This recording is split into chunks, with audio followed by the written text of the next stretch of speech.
나누시겠습니다. 사랑만 하며 살겠습니다.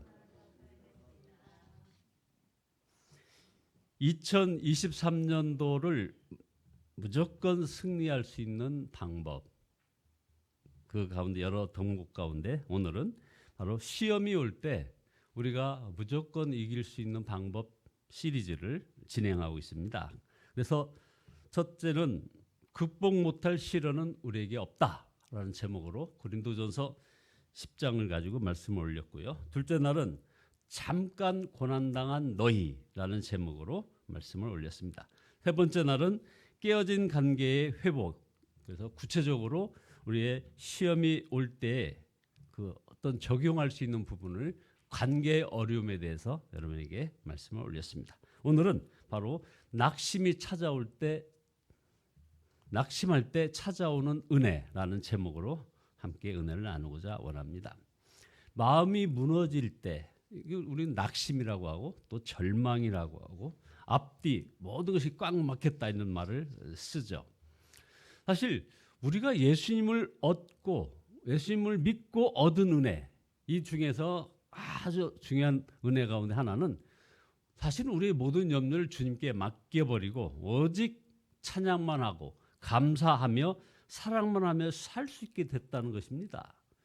어떤 문제도 우리 안에 오신 예수님보다 클 수는 없기 때문입니다. 어떤 문제도, 여러분 지금 처해 있는 어떤 문제도 우리 안에 오신 예수님보다는 클 수 없다는 이 믿음. 그래서 우리는 이 믿음이라면 실제로 그렇게 살아야 할 것입니다. 여러분, 이제야말로 먼저 믿고 그 결과를 볼 수 있는 그런 절호의 기회 아닙니까? 모든 염려를 주께 맡겨버리고 더욱 주님을 바라보는 것입니다. 어떤 어려움도 하나님의 축복이라고 믿고 그것을 선포하고 오직 찬양하고 감사하며 순종하고 복의 씨를 부지런히 심고, 그래서 아까 우리 인사 나눈 것처럼 사랑만 하며 사는 것입니다. 그렇게 살다가 올해 말 12월 말에 우리가 어떤 삶을 살게 될지를 지켜보자는 것이죠. 우리에게 어떤 간증이 있을까요? 여러분, 이 믿음의 실험에 함께 동참하시지 않으시겠습니까? 그러나 우리가 이렇게 믿음으로 살 때 어느 순간에 이런 고백을 또 어쩔 수 없이 하게 됩니다. 지쳤어. 어떻게 여기까지가 나의 한계야. 힘이 빠져서 아무것도 할 수 없어. 이렇게 하게 될 때가 오는 것을 우리는 대비해야 됩니다. 어떤 성도님 한 분이 기도를 요청하면서 조그만 쪽지 기도 카드를 내밀었는데 그 카드 내용이 딱 한 줄. 하나님, 저 여기까지입니다. 이걸 가지고 기도를 해달라는 겁니다. 무엇을 위해서 기도해야 될지 몰라서 참 당황했던 적이 있었습니다. 낙심에 빠진 거죠. 이런 낙심은 꼭 나이가 많이 들었거나 중병이었거나 사업에 완전 실패한 사람에게만 찾아오는 것은 아닙니다. 사람들이 부러워할 만한 형편에 있는 사람에게도 찾아옵니다. 저도 이런 느낌이 들 때가 있습니다. 하나님을 믿지 못해서도 아닌 것이죠. 모세도 엘리야도 다윗도 바로 그랬습니다. 오늘 본문 열왕기상 19장 1절에서 5절 그리고 13절 14절에 이 본문에서 엘리야가 아합왕의 아내 이사벨에게 쫓겨가지고 광야로 나와서 로뎀나무 아래 누워가지고 그 유명한 고백을 합니다. 하나님, 이제는 더 견딜 힘이 없습니다. 나를 죽여주십시오 라는 고백이죠. 엘리야는 이 본문의 사건이 있기 바로 전에 하나님의 놀라운 큰 사건을 경험했습니다. 바로 우리가 모든 찬양에서 엘리야의 하나님이라고 하는 그 찬양의 내용입니다. 갈멜산에서 기도하여 하늘에서 불이 내려오게 하여 제단의 제물을 태우고 바알과 아세라 사제들 850명을 기슭 강가에서 다 죽였습니다. 그리고 3년만 동안 비가 오지 않던 이스라엘 땅에 비가 내리게 하는 기적을 베풀었습니다. 엘리야는 이런 놀라운 하나님의 역사를 보았으면 이제 완악한 저 이스라엘 백성들이 돌이키고 아합왕과 왕비 이사벨도 살아계신 하나님을 인정하고 무릎을 꿇을 줄 알았습니다. 그런데 이사벨은 오히려 엘리야를 죽이려고 쫓아왔습니다. 엘리야는 이 변하지 않는 현실 앞에 좌절해 버렸습니다. 더 이상 어떻게 해볼 수 없다고 그 자포자기를 해버린 거죠. 안 되는구나. 여기까지구나. 우리로서는 이해가 되지 않지만 이렇게 마음이 무너지면 이해할 수 없는 그런 판단을 하게 됩니다. 자살하는 사람이 바로 그런 판단을 한 결과 아닙니까? 이런 절망과 낙심은 사실 우리 모두에게 찾아올 수 있음을 우리가 알아야 합니다. 이런 절망에 사로잡힌 이유는 바로 눈에 보이는 희망만 붙잡으려 하기 때문인 것이죠. 눈에 보이는 것만이 전부라고 생각했기 때문에 그런 낙심에 빠지게 되는 겁니다. 하나님은 이런 엘리야를 책망하거나 버리지 않으시고 천사를 보내서 그를 어루만지시고 일으켜서는 숯불에 구운 떡과 물을 주었던 장면이 나옵니다. 그리고 호렙산으로 인도했습니다. 그래서 40일을 걸어서 호렙산에 도착한 엘리야는 여전히 해결되지 않는 그 절망과 낙심 그리고 두려움으로 컴컴한 동굴에 숨었는데 이제 하나님께서 찾아오셔서 물으시는 겁니다. 네가 왜 여기 있느냐? 무엇 때문에 그렇게 두려워하고 좌절에 빠져 있느냐는 물음입니다. 여러분 중에도 엘리야처럼 절망에 빠진 사람이 있다면 하나님께서 이 시간 무엇 때문에 그렇게 두려워하고 좌절에 빠져 있느냐 물으신다고 믿으시기 바랍니다. 엘리야는 열왕기상 19장 10절에서 이렇게 대답을 합니다. 제가 전능하신 하나님을 열심히 믿었고 하나님의 살아계심을 드러내는 큰 기적을 행하였지만 그들은 절대 변하지 않았습니다. 도리어 그들이 나조차 죽이려 합니다. 이게 바로 절망에 빠진 사람의 마음입니다. 눈에 보이는 현실이 전부라고 생각되는 것입니다. 하나님은 엘리야에게 내가 지나갈 테니 너는 동굴에서 나와 내 앞에 서라 하고 명령을 했습니다. 그리고는 산을 쪼개고 바위를 부수는 크고 강한 바람이 지나가게 했습니다. 그 속에 하나님은 계시지 않았습니다. 그 다음 땅이 요동하고 갈라지는 큰 지진이 일어났지만 그 속에도 하나님은 계시지 않았습니다. 다음에는 모든 것을 한 줌의 재로 만드는 시뻘건 불이 지나갔습니다. 그 속에도 하나님은 계시지 않았습니다. 그런데 불이 지나간 뒤에 바로 세미한 음성이 들렸습니다. 세미한 음성. 거기에 하나님이 계셨습니다. 하나님은 부드럽고 조용한 소리 가운데 계셨습니다. 엘리야는 그 소리를 듣고 외투로 얼굴을 감싸고 동굴 밖으로 나와 하나님을 대면했습니다. 엘리야가 절망한 것은 눈에 보이는 거대하고 큰 그런 하나님의 능력을 근거로 하나님을 믿으려 했기 때문입니다. 엘리야는 그런 능력을 행하는 선지자였습니다. 그러나 그것 때문에 엘리야가 좌절하기도 한 것입니다.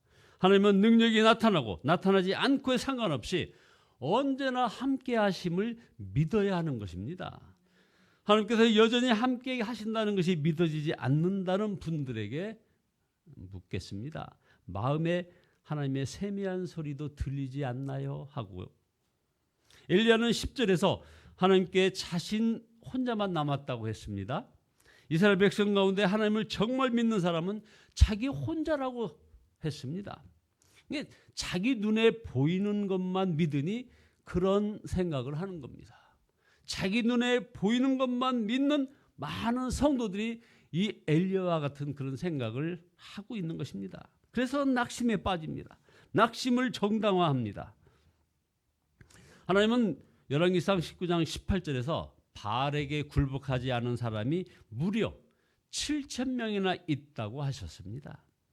눈에 보이지 않는 세계에 어떤 일이 일어나는지 어떻게 알고 우리가 감히 정말 믿음 없이 낙심을 한단 말입니까?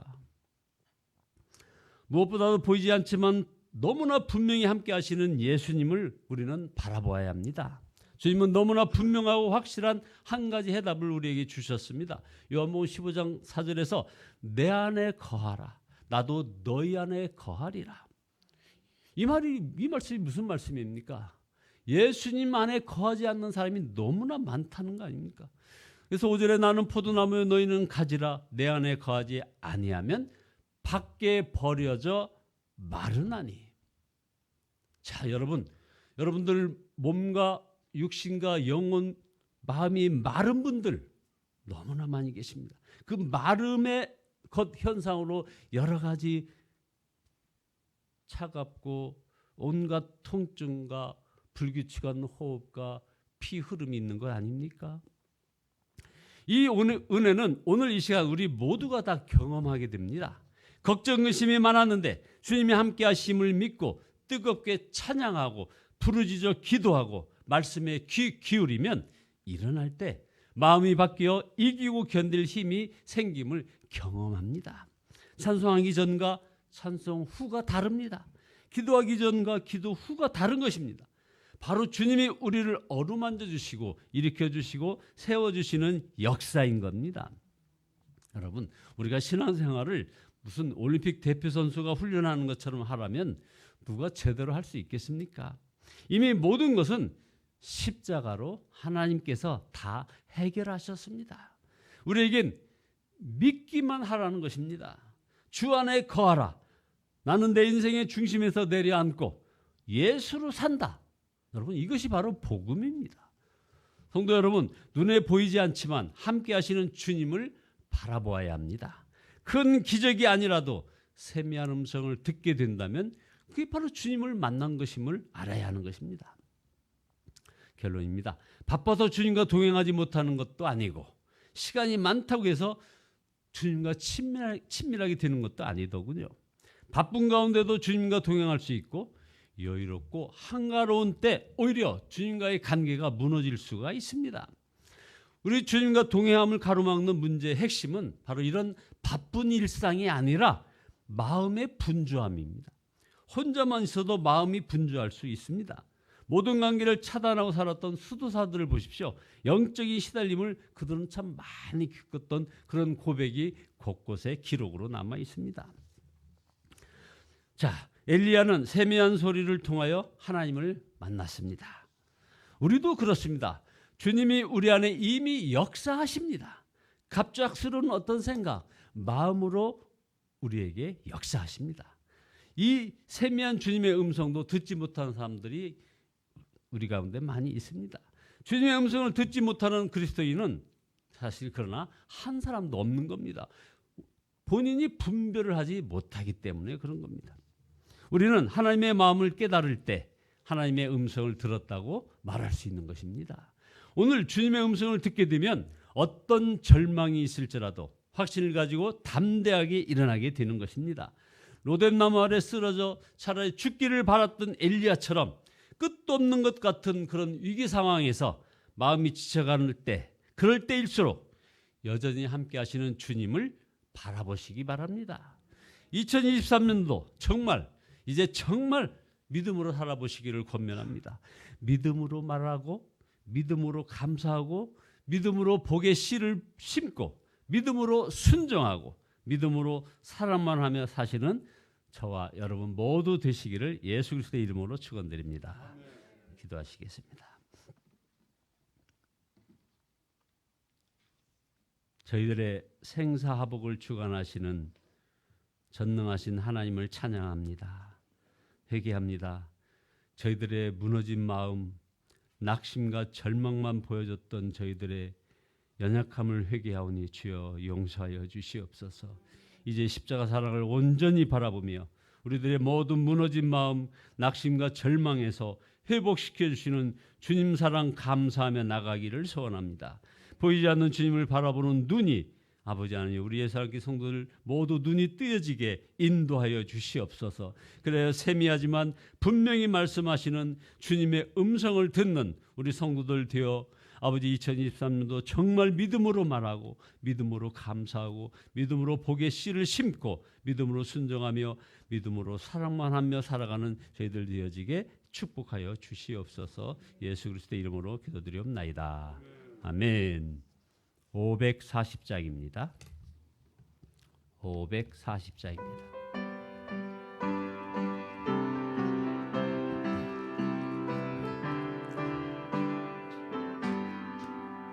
주의 음성을 내가 들으니 사랑한단 말일세. 믿는 마음으로 주께 가오니 나를 영접하소서. 내가 매일 십자가 앞에 더 가까이 가까이 가오니 구세주의 흘린 법의 피로써 나를 정케 하소서. 주여 넓으신 은혜 베푸사 나를 받아주시고 나의 품은 뜻 주의 뜻같이 되게 하여 주소서.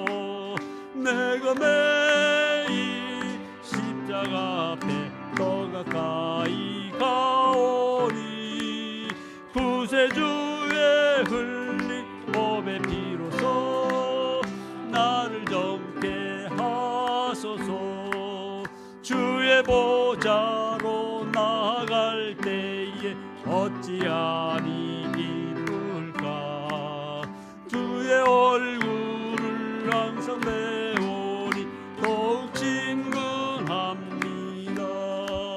내가 매일 십자가 앞에 더 가까이 가오니 구세주의 흘린 법의 피로써 나를 정케 하소서. 우리 구주의 넓은 사랑을 측량할 자 없으며 주가 주시는 참된 기쁨도 헤아릴 수 없도다. 내가 매일 십자가 앞에 더 가까이 가오니 구세주의 흘린 법의 피로써 나를 정케 하소서. 아멘. 주여 삼창하시네 통솔을 기도하시네.